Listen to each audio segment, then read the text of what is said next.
আসসালামু আলাইকুম বন্ধুরা। আজ শুক্রবার, সবাইকে জুম্মা মুবারক। তো আজ আসলাম নতুন একটা ভিডিও নিয়ে। সবাই আমার ভিডিওটা ফার্স্ট টু লাস্ট দেখবেন, আমার চ্যানেলটা সাবস্ক্রাইব করবেন, লাইক কমেন্ট শেয়ার করবেন।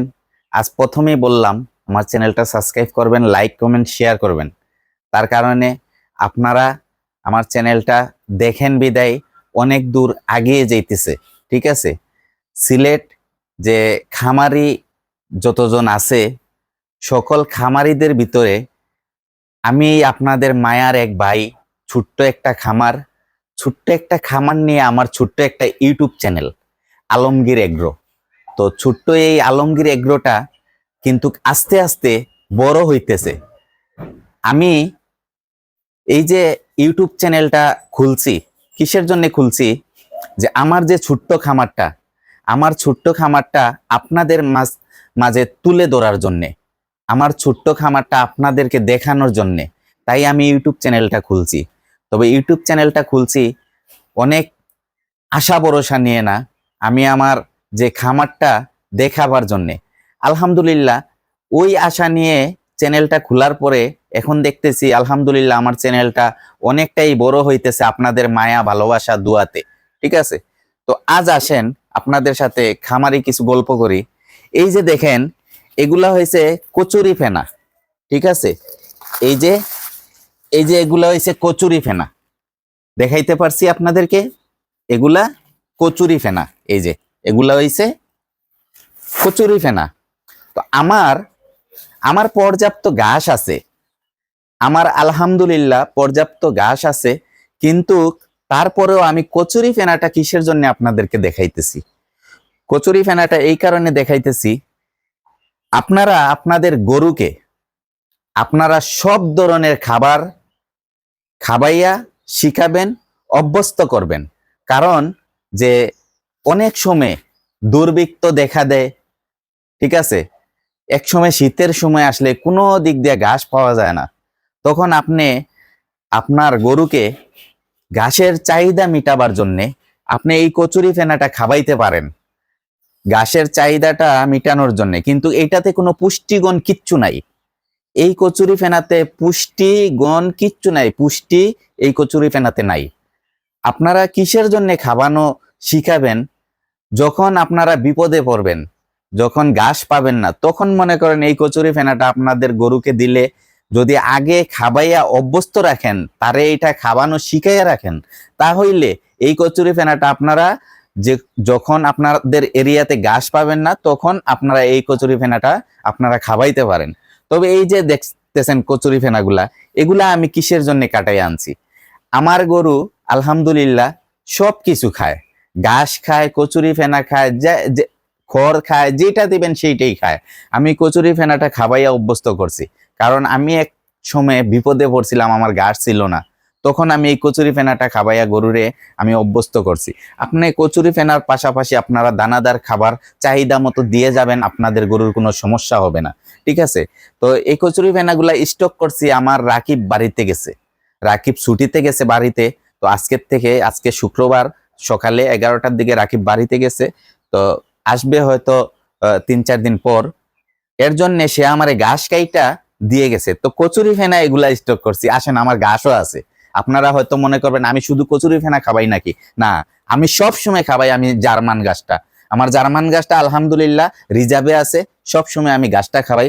আসেন আমি আমাদের জার্মান ঘাসটা দেখাই, আসেন। তো এই দেখেন আমার জার্মান ঘাস, এই দেখেন জার্মান ঘাস। আমি আমার জার্মান ঘাসটা স্টক করছি কিসের জন্য? রাকিব বাড়িতে গেছে, এর জন্য জার্মান ঘাসটা স্টক করছি। এই যে এই জায়গায় যে ঘাসগুলো আছে, এই গাছগুলা আলহামদুলিল্লাহ আমার 3 দিন যাবে। এই গাছগুলা 3 দিন যাবে, আপনাদেরকে দেখাই। এই দেখেন এই যে জার্মান গাছগুলা আমার 3 দিন যাবে। তবে কচুরি ফেনা যে বলছি, কচুরি ফেনা আর এই জার্মান ঘাসের ভিতরে পার্থক্য এটাই, কচুরি ফেনাতে আপনার কোনো পুষ্টিগুণ নাই, কিছু নাই, শুধু পানির চাহিদা মিটায়, তারপরে আপনার যে ওর ঘাসের একটা চাহিদা মিটায়, ওইটাই। জার্মান ঘাসে আপনার 16-17% আপনার প্রোটিন আছে। জার্মান ঘাসে আপনার 16-17% আপনার প্রোটিন আছে। এর জন্য আপনার জার্মান ঘাস বলেন, আপনার যে পাকচুন ঘাস বলেন, জারা ঘাস বলেন, এইগুলা ঘাসের কোনো বিকল্প নাই। ওই ঘাসগুলা মনে করেন আপনার যে যে পুষ্টিগুণ আছে, কচুরি ফেনাতে সেই কোনো পুষ্টিগুণ নাই। কচুরি ফেনাটা আপনাদের বিপদের বন্ধু, ঠিক আছে? তো এই হয়েছে আমার ঘাসের যে ইয়েটা দেখাইলাম আপনাদেরকে। ঘাসের জিনিসটা শেয়ার করার কারণ হয়েছে আমার রাকিব বাড়িতে গেছে। আসেন এখন আমার গরুগুলা দেখাই। আমার এখন বিকালের খাবারের সময় হয়েছে।